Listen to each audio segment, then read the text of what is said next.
I am the last one of the day, so you get to go wherever you need to go after this. Hello, my name is Margot Wright. I'm the founder of Yenko, and I started Yenko because I believe that we need to eliminate any financial barriers to college success.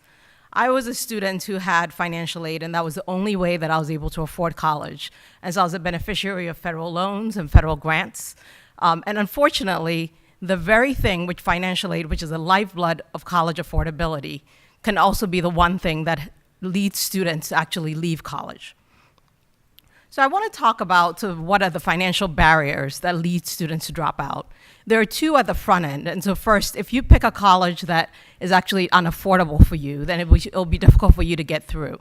There are also issues around applying for the FAFSA and applying for renewal of the FAFSA and verification. Our focus is on two areas that are hidden in plain sight, but are quietly driving students to drop out. Specifically, it's the financial aid eligibility requirements for federal aid, for institutional aid, and for state aid, as well as the fact that each financial aid source actually has a lifetime limit. So if you're not paying attention, you can actually run out of aid before you graduate. And so that is our sweet spot.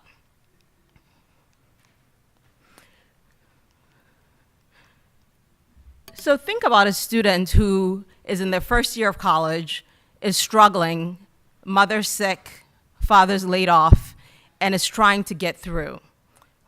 Through that first semester, the student ends up with with less than a 2.0 GPA. Unfortunately, they find out that that means they lost $9,000 in financial aid.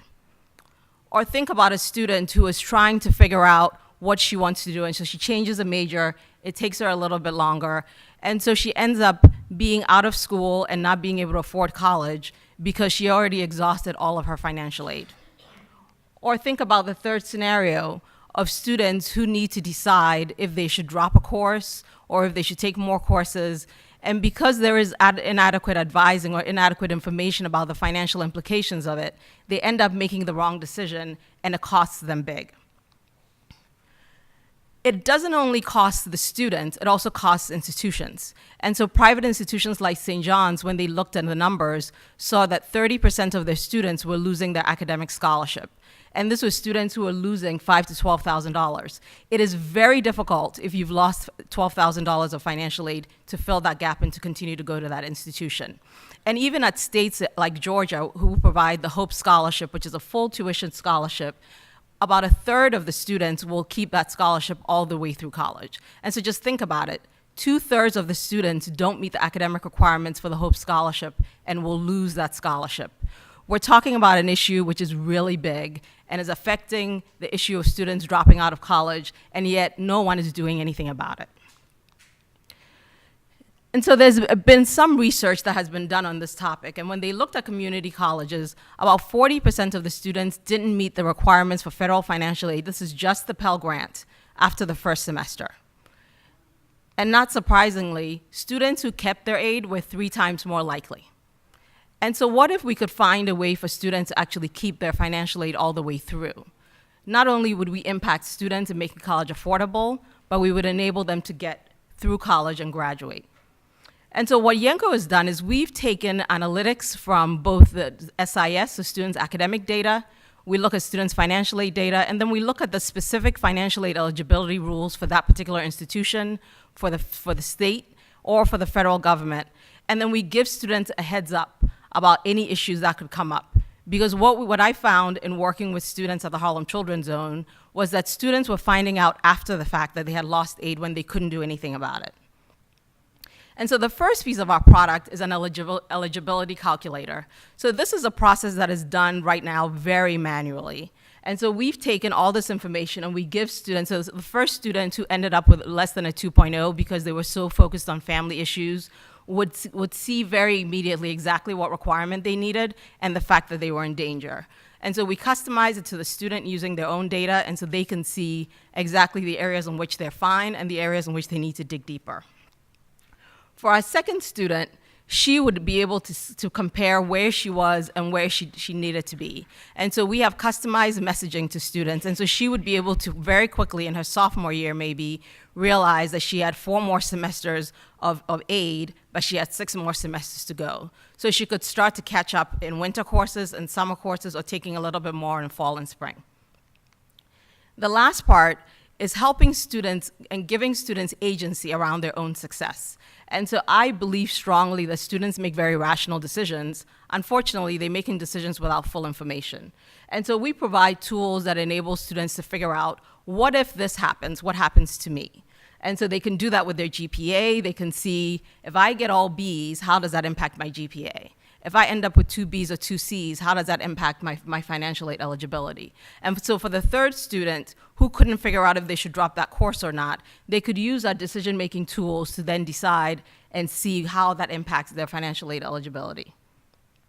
Lastly, there are key dates that drive financial aid.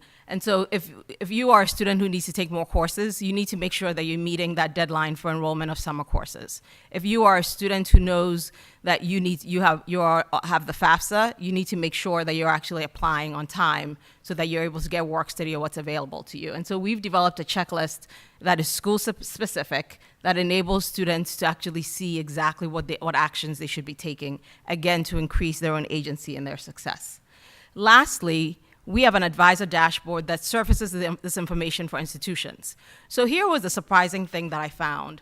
There are probably 2 or 3 people in any college that understand how financial aid eligibility works, and no one else wants to touch it.